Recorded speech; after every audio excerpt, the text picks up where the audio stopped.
Welcome to the NBA Coast to Coast podcast brought to you by lineups.com. Nate and Josh here with player props in this episode for you guys on Tuesday night's NBA slate. Got 5 games we're looking at. Have another episode up as well on the channel with best bets. Got some looks at sides, some totals. Got a parlay in there for you guys as well. So definitely make sure to subscribe and check that out. Bringing both of those to you each and every weekday this season. Let's go ahead and get right into your first look. Let's get into some Dennis Schroeder. Yeah, I mean, you want to take dogs against OKC, man, and by that I mean absolute competitors, and Dennis Schroeder is that.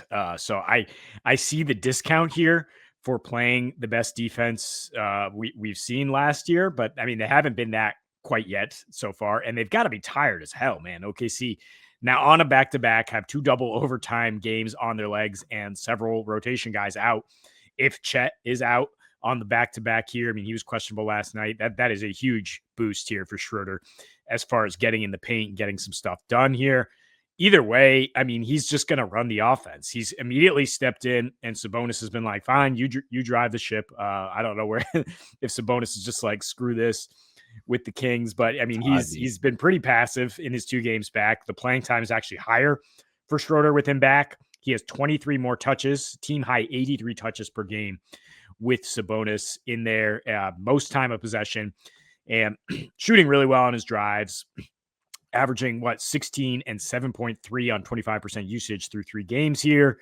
He does get up to face OKC, like I said, 16 and 9 last year, despite pretty poor shooting splits, 40 and 33%. But that's the thing; he's just going to be out there competing. He thinks he's better than he is? Question mark. I mean, he did lead Germany to a World Cup, right? I mean, so he knows he can compete with anybody, and he's immediately taking this mantle. And I mean, I would think about Kings at plus 10.5 here, depending who might be out. I mean, if Chet is out, I wouldn't be floored if SGA has to sit a game here. I mean, he's just got so much tread on his tires through 4 games that I don't know what OKC is actually going to be trotting out there tonight. I don't either. Yeah.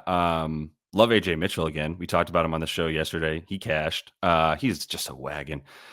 Dennis Schroeder in this matchup, yeah, like this is such a spot, right? Dennis Schroeder's a spot player, and that's what he was last season too. Obviously, he's like spent time on the Nets. I don't even remember that was last season. Spent time on the Pistons. Everywhere he goes now, he's a spot player. Is my main point here, right? That he's gonna. It's not even just like, the other team has guards and we need him tonight to do defense against those guards. It's like, if we're playing the Thunder, then yeah, we want the guy with the biggest chip on his shoulder for whatever reason. Whoever hurt Dennis Schroeder at some point in his life, he just comes ready to go. You called him a dog, and like the biggest ups to him in every sense of the way when we say that. So another guy that I really think is a dog too, Keyshawn George. He's a hooper. That's what he is. And it's time to go back to him, but use the PRA here. Things are creeping up. You can still get over 3.5 assists for him, and I still think he's going to be at the 4.5 assists per game that he's at right now. I think that is where he'll be at this season, because obviously, like, CJ's the point guard of the starting lineup, and Keyshawn's in that lineup, but he's got the touches that CJ has, and he's also playing more than CJ because he's the future. So like, he's gonna be the guy playing 32 to 35 minutes, and like maybe sometimes CJ will touch that. Chris Middleton's gonna live at 22 to 25 minutes. Everybody knows what they're about, and then like Trey Johnson's gonna come in for another 26, 27 until he takes somebody's spot, like say Bub Carrington, and plays more than that. But either way, for Keyshawn, like, everything is just so high, and I think we maintain, like, things are getting high in the prop lines too. What I mean is high for him is like the attempts, the rebound chances, the assists, the volume is super high for him. The lines are starting to creep up, but we're still getting value on 3.5 assists. We're still getting value to a degree. Not on the rebounds, 6.5. I think we're pretty fair there. He's had 11 rebound chances per game, and in 12 rebound chances per game, and then in one of those he was playing 25 minutes because he fouled out in the last game, right? And that's kind of what I think is keeping these lines a little bit depressed for us. So I like coming back to him, adding it all together here. Yeah, I mean, they're trying to tempt you in terms of like, look at his average. Like, he's averaging 36 because he had that lights out shooting performance, right? But still, for him to be averaging 36 PRA and you to hang a number this low against the Sixers team that's played very little defense and is on a back-to-back and could potentially come out flat, although we do like the Sixers still to win the game. Like, yeah, I think you got to take Keyshawn George. I was eyeing him as well. Let's take a rook here. Con Knippel, first time on the show for the guy who is still so green that he's got the Duke jersey here In the Duke in the uni. thumbnail. I But love it. he's immediately slotted into the starting lineup without Brandon Miller. 35 minutes last game, and he played 30 minutes as soon as Brandon Miller got injured. And we still have no Josh Green, maybe no Trey Mann, and no Grant Williams. So he's getting his crack right away, and isn't clearly an NBA ready rookie. I mean, he just makes the right play every time out there. And when you have guys like LaMelo drawing the defense, you get the opportunity to either attack the closeout or hit a spot up. And the Heat playing so fast that they've allowed the fourth most 3-point attempts. They've been lucky on their corner threes so far through 3 games, giving up a ton, people not shooting well. They are allowing 30 points per game on spot ups. So I expect Knippel to hit his threes. I believe the prop is 2.5 on the threes, and he's projected to go over that. And then I think he can get inside, get some mid-range stuff going. I mean, he's still shooting 67% on pull-ups, can get his own shot.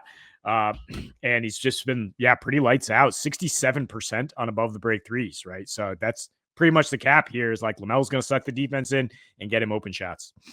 Definitely. And the minutes, like, with Brandon Miller out playing like 32, 33 minutes, he's in the final rotation as well. I think they blew out the Wizards the other night, so he didn't really even have to play at the end. He still played 32, but Coach Lee said he's like, I'd like Khan's ready. Like you said, he's NBA ready. I can play him at the end of games. He always makes the correct play in the correct moment. At this point, he just doesn't look like a rook. So yeah, I mean, with somebody that size that can shoot and is intelligent enough to like maintain his presence on the NBA court, then he's going to get some minutes, man. And I'm just sad about Brandon Miller. Like, I'm happy that Khan gets this opportunity, but like, man, Brandon Miller would be a 20 a night guy in the NBA if we could just get him in healthy and on the court. So hopefully he comes back sooner than later. But let's talk about Papa Al. Welcome back to the show, Al Horford. We haven't talked about him yet this season. He's out in Golden State.